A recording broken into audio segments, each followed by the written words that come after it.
So I'm going to go ahead and get started. Ladies and gentlemen, thank you very much for a full day of participation in this NYC Close the Gap Virtual Health Summit.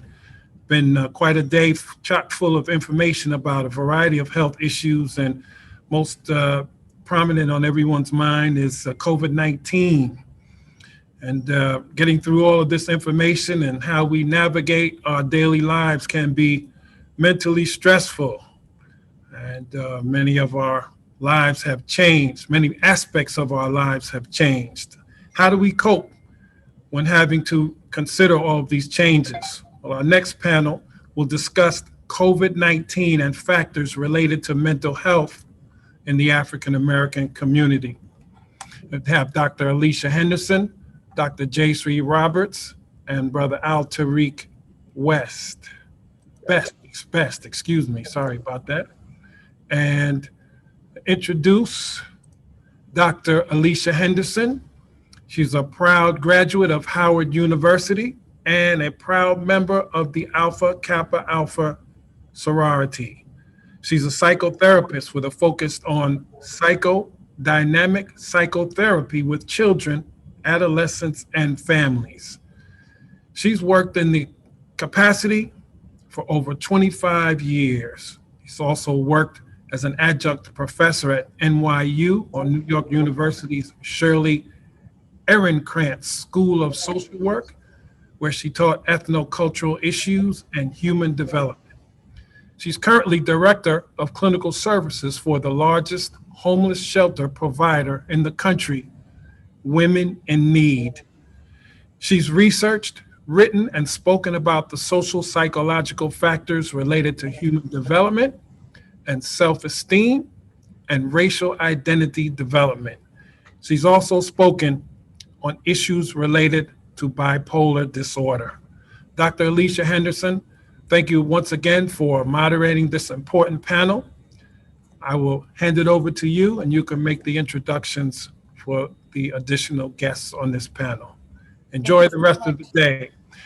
Just one more thing, just for those who are participating and watching this overall summit, let it be known that you can come back to the summit. It will be up for another 30 plus days.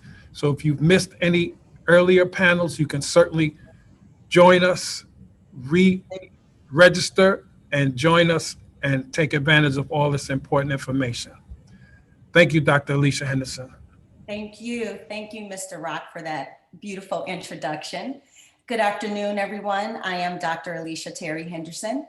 Today, I have the honor to serve as the moderator for this segment of the Close the Gap Virtual Health Summit titled COVID-19 and Factors Related to Mental Health in the African American Community. I am joined today by two esteemed panelists and professionals, Dr. J. Sri Roberts and Mr. L. Tariq W. Best. Before we begin with our panel, I'd like to begin with a few brief words regarding some of the factors related to mental health in the African American community and how these factors have contributed to an increase in mental health symptoms in the African American community since the beginning of the pandemic.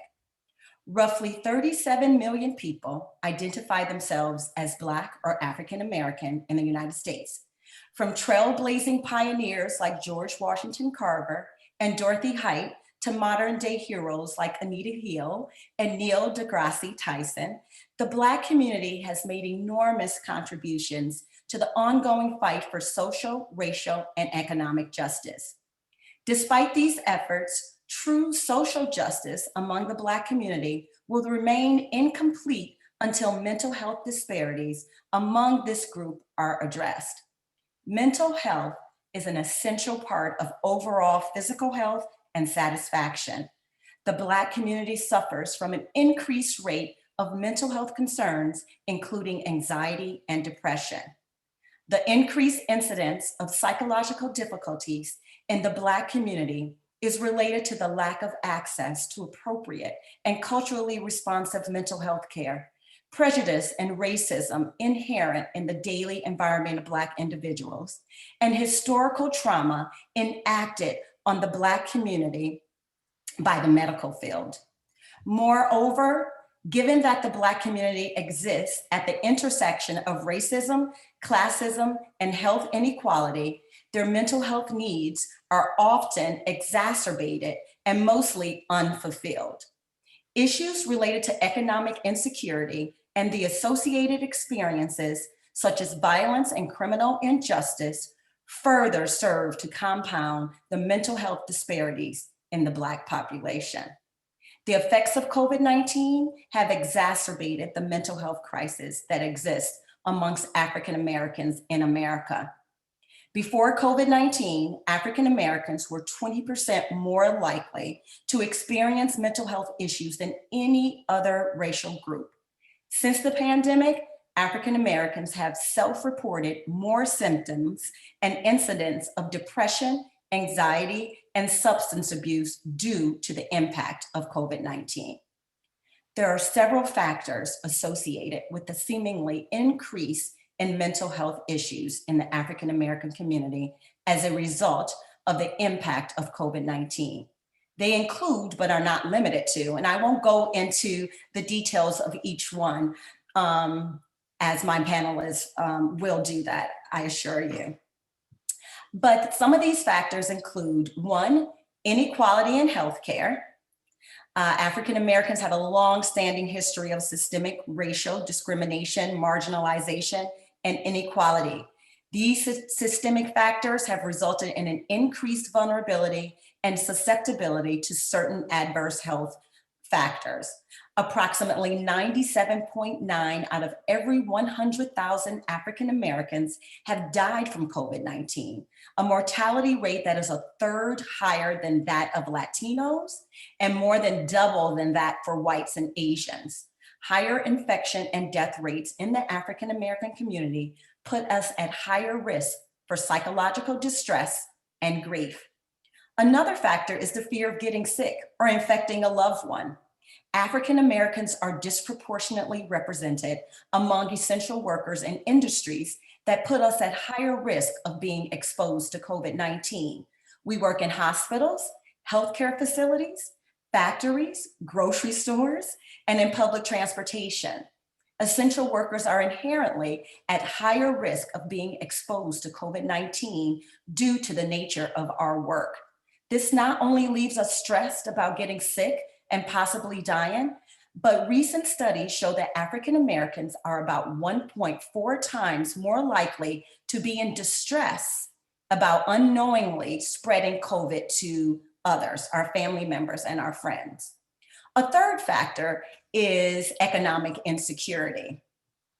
Economic decline has hit African Americans especially hard because African American workers are overrepresented in occupations that are most affected by the COVID-19 pandemic: food services, customer services, and sales and office support, such that African American unemployment has risen disproportionately. It is these occupations and other essential occupations that are experiencing the biggest job losses due to COVID-19. Many in our community have been laid off, furloughed, or have lost jobs, increasing our risk for poverty, eviction, and homelessness. And last, well, there are many factors, but the last one that I'm going to mention is social distancing. While this strategy was put in place to protect us and slow the spread of COVID-19, it unintentionally left many of us feeling socially isolated, lonely, and stressed. One of the most striking effects of social distancing that I've seen in my business is the increase in intimate partner abuse and child abuse and neglect. Since the start of the pandemic, the United States as a whole has seen an increase in intimate partner abuse. Social distancing, working from home, quarantining is the perfect setup for the abuser. Mm-hmm. The abuser no longer needs to actively isolate their partner in order to gain control or hide the scars of abuse from the public. And we know that when the abuser feels vulnerable and stressed, he or she is more likely to be abusive. Although women from all ethnicities experience domestic violence, an estimated 29.1% of African American females are victimized by intimate partner violence in their lifetime. African American females experience intimate partner violence at a rate 35% higher than that of white females, and about 2.5 times the rate of women of other races. This includes intimate partner homicide. In the midst of the pandemic, these statistics are even higher. Partners are isolated in their homes. Both the abuser and the survivor are experiencing economic hardships. They are frustrated being home with restless children all day, and they are stressed about getting sick and not able to go to work.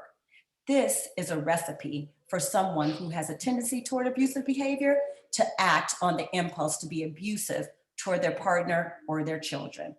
I should mention that with pandemic stress, there has also been an increase in child abuse and neglect.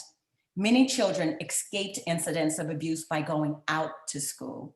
I should also mention that it is at school where many children would receive their only meals for the day, breakfast and lunch. While I haven't even touched on the impact that the George Floyd murder and other murders at the hands of the police have had on the mental health of African Americans, at the same time that we are psychologically challenged with the effects of COVID-19, it is my hope that I've at least, while briefly, introduced you to some of the factors that have contributed to the increase in mental health challenges experienced by the African American community during the pandemic.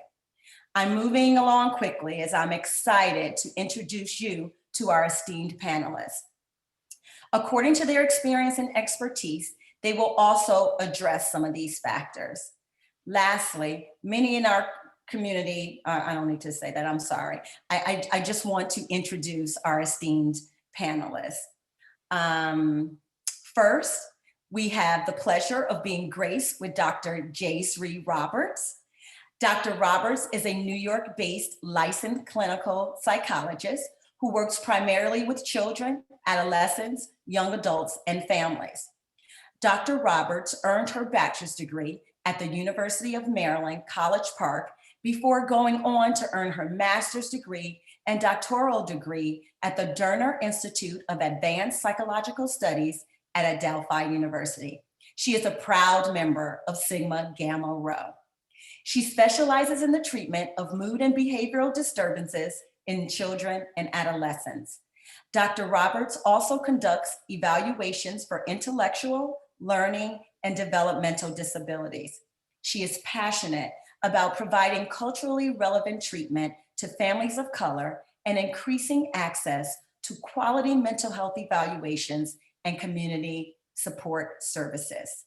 Dr. Roberts' research and publication interests have included autism spectrum disorders and the use of creativity in psychotherapy. We are also honored to have on today's panel Mr. Al Tariq W. Best.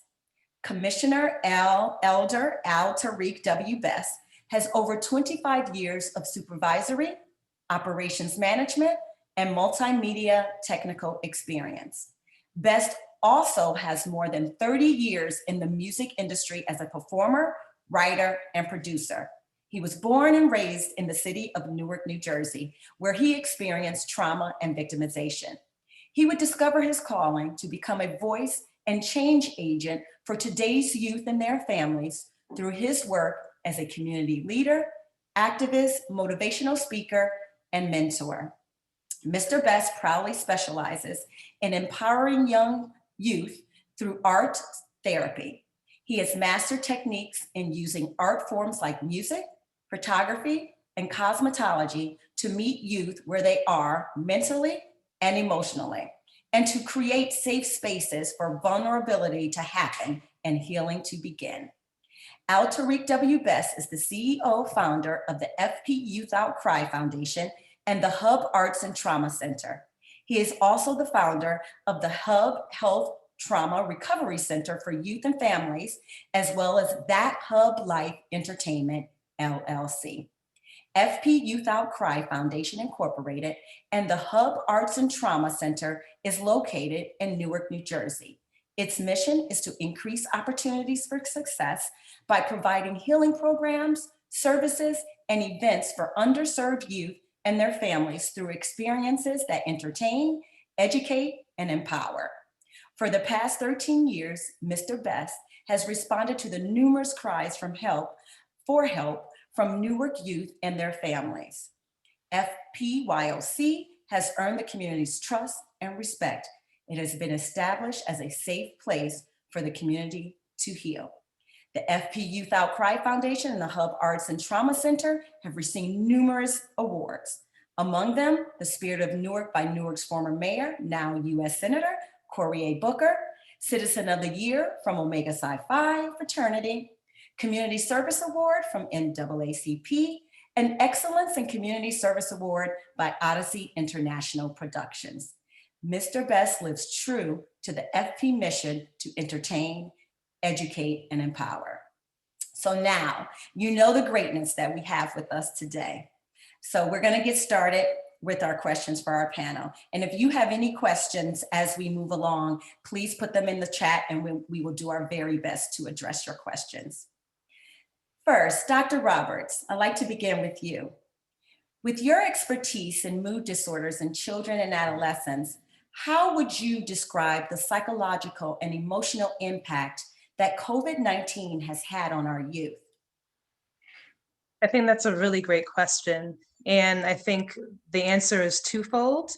We do see patients that are coming in for the first time that don't have a history of mood disorder. They may not have experienced anxiety or depression in the past, and now they're experiencing it.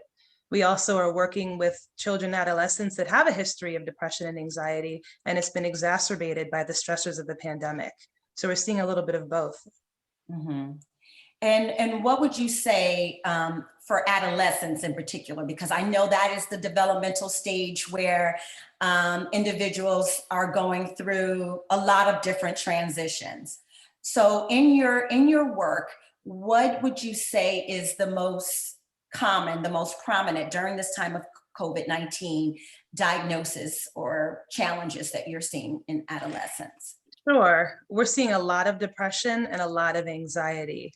And so adolescents are very communal. They want to be around their peers. They're developing their own identities. They're individuating from their families. And because of the pandemic, they've been forced to stay inside. They've been cut off and disconnected from groups, from peers, from school. And so we're seeing a lot of depression, and we're seeing an increase in anxiety as well. Anxiety about health, anxiety about school, interpersonal stressors at home. And so the pandemic, I think, has really brought out a lot of that in the adolescent population. Mm-hmm. Mm-hmm. Okay, thank you for that. Mr. Best, you work a great deal with youth and their families as well. We've established that COVID-19 has had a great impact on the African-American community. How specifically has COVID-19 impacted the youth and families in your community of Newark, New Jersey? That's a really great question. I think you answered it earlier. It's just really like a lot of the stresses that came upon them, like, again, being locked in, you touched on where, they're locked in and not being able to go outside. Socialization has been cut down.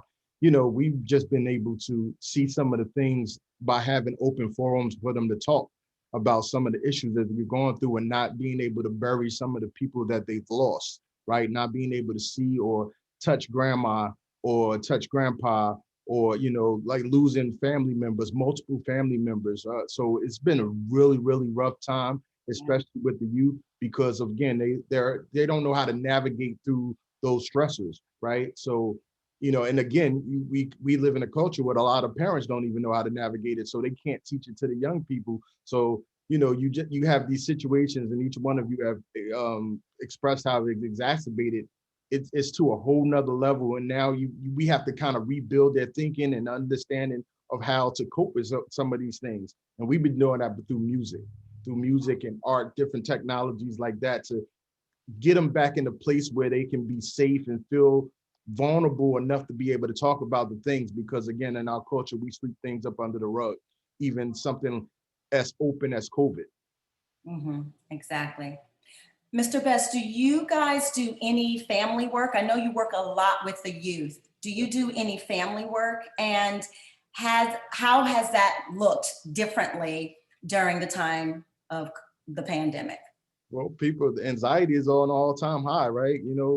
People are angry, people, are being rebellious and stuff like that. So of course you got the youth and the families, their family members that were bumping heads already before this all happened, and now they're stuck with that. Just like you said, that domestic situation inside the abuse that takes place right there. So there's so many things that, we just got work to do.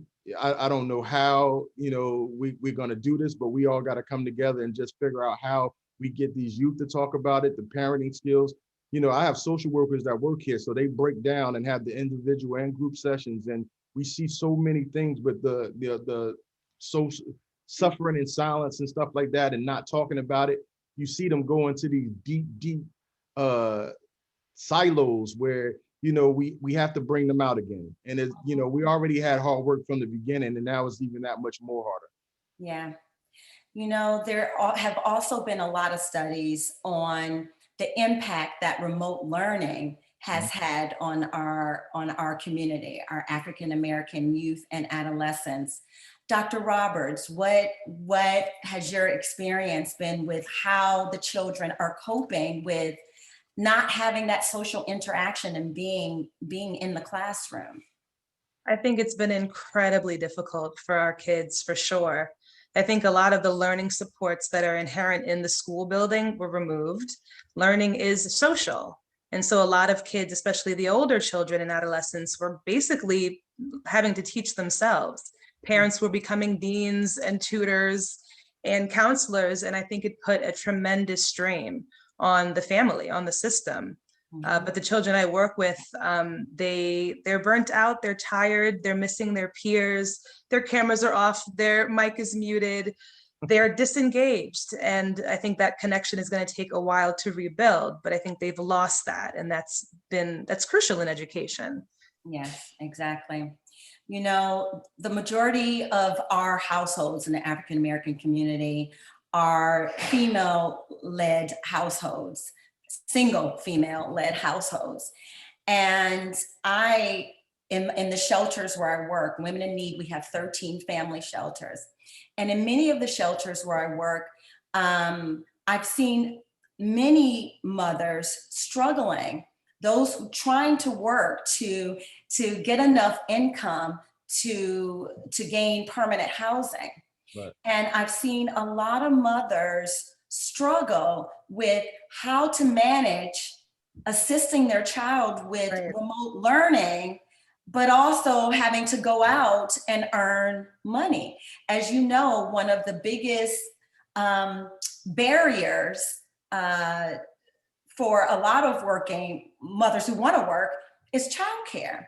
Right. And so a lot of childcare, as you know, school closed, a lot of childcare providers closed their doors as well. So mothers are left home, trying to assist their children with remote learning when really they want to be at work. So some mothers have had to actually quit their jobs. Right. Some mothers stressed so much that they made themselves sick with anxiety. I mean, I've seen mothers suffer panic attacks because they're trying to figure out how they're going to keep their jobs when they have to keep calling in and telling their employer that they can't come to work today. Mr. Bess, do you guys address that issue at all in your work with the community in Newark? Well, we try to most importantly try to cover that food insecurity piece, and supply vegetables and fresh food to them. So trying to cut back some of the stress that they have by opening up our doors for the youth to be able to come in and sit and work with our tutors and stuff like that. So it's not so much of a stress on them. But the reality of it is like you said, the mothers are trying to be social workers and trying to be teachers and stuff like that. And it's just hard, so, the hub is just a place that we open up the doors to be able to be a help to the community. And that's what we stand for, help us become better. So how do we do that? Just opening our doors and trying to figure out new ways, be creative, innovative with ways to help our families in these times of need.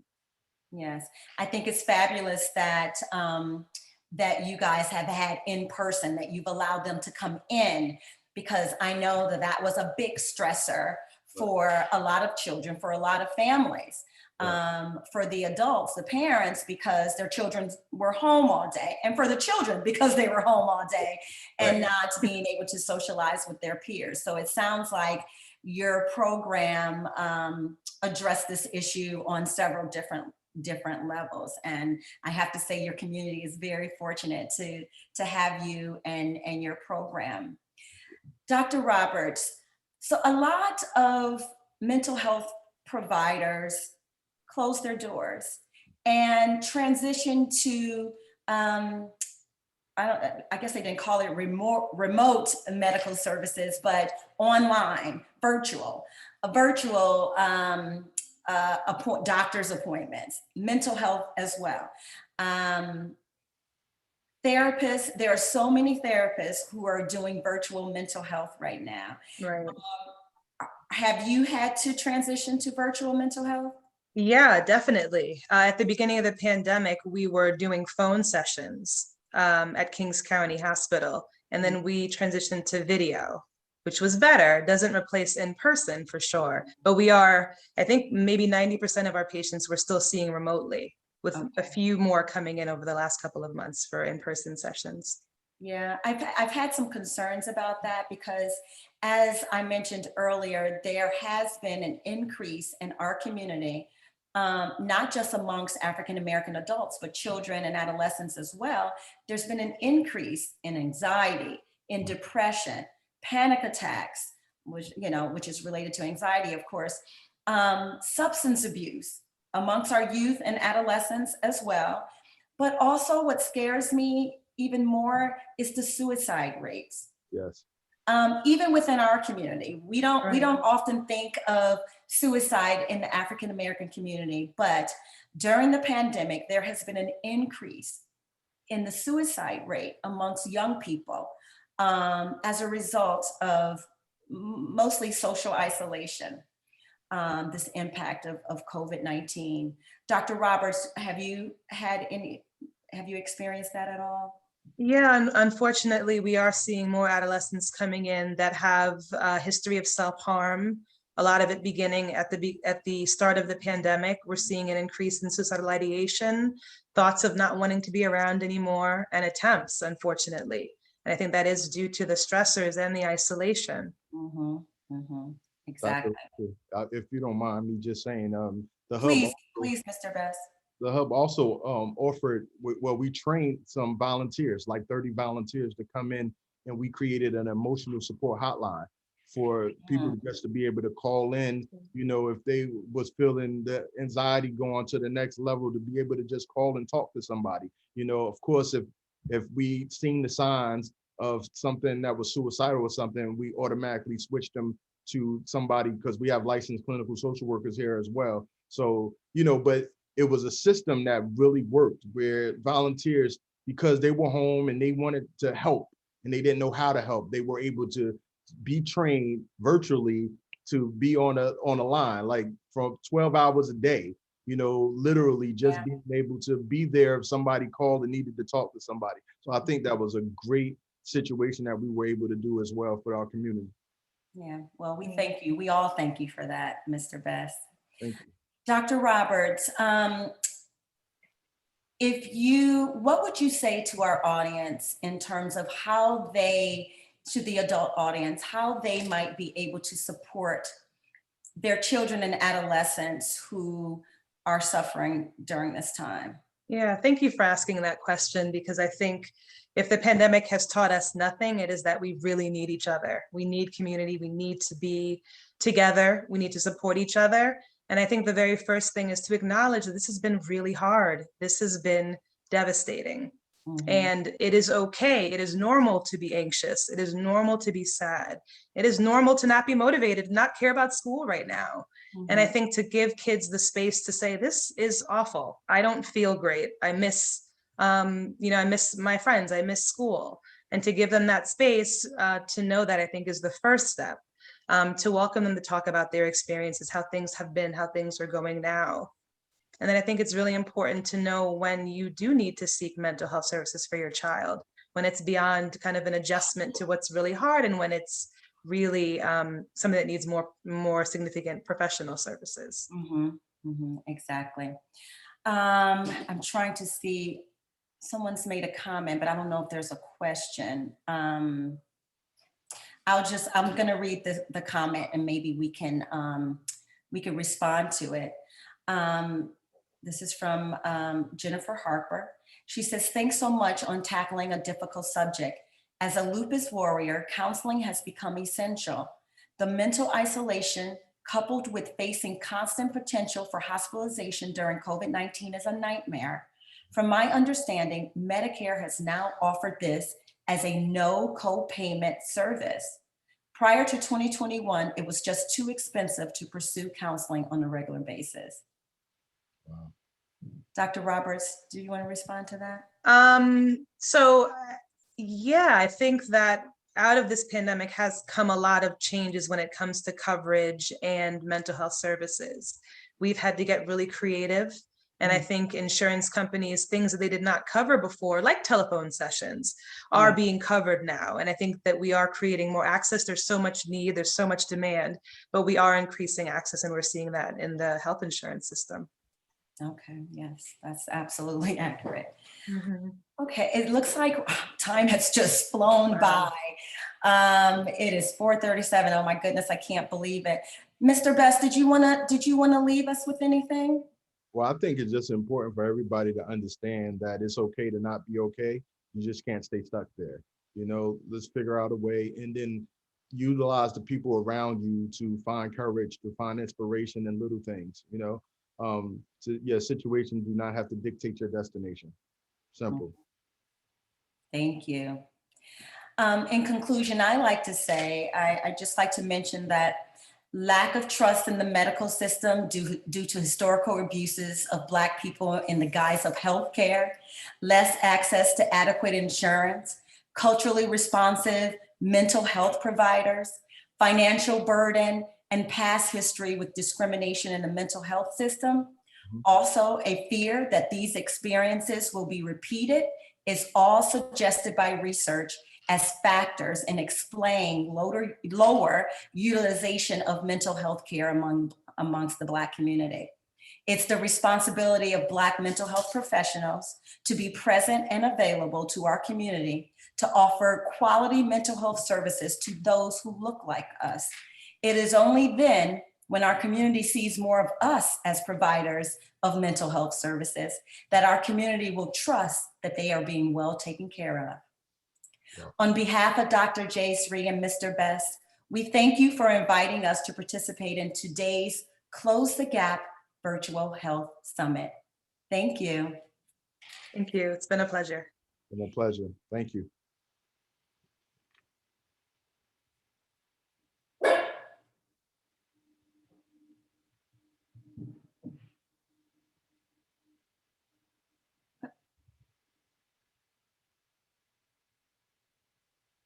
Is Mr. Rock there?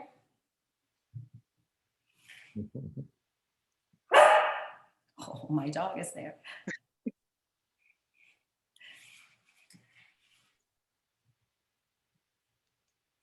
Let's see what else we have in question answer.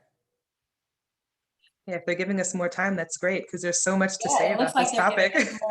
And now I see the actual question and answer. So oh, great. Okay. We can actually continue. Let's keep it going. Yeah. So one question is, how can we get churches and community centers to be more involved? That's a great question. Wow. Especially in light of the fact that a lot of churches have closed their doors right now. And that is a place where a lot of us would go for our treatment, our therapy. That's right. Yeah, that's kind of for a lot of people of color, that's like the hub of the community, the church system, the church. And so I know I've seen it in the city that churches have become hubs for information about vaccinations. A lot of things have moved virtual. So I've seen a lot of support through groups, through Zoom meetings. But I think there are also other ways that, you know, we could provide more support. And I think the church is definitely can be a huge resource for the community. Right. I know they said we're out of time, but just just be mindful that, you know, even though we can't get in the church, just creating those safe spaces for people to be able to have some place to go, right? Virtually or right. Zoom, man. I mean, we've had so many sessions on Zoom where people just prayed and you know, just prayed for each other and all that. So those spaces will help, you know, since you can't be in person. It's not the same, but it still helps. Right, we can create those spaces for sure. So we are out of time, unfortunately. We could go on and on about this. I want to thank everyone for joining us. Please enjoy the rest of the summit. Thank you. Bye. Thank you.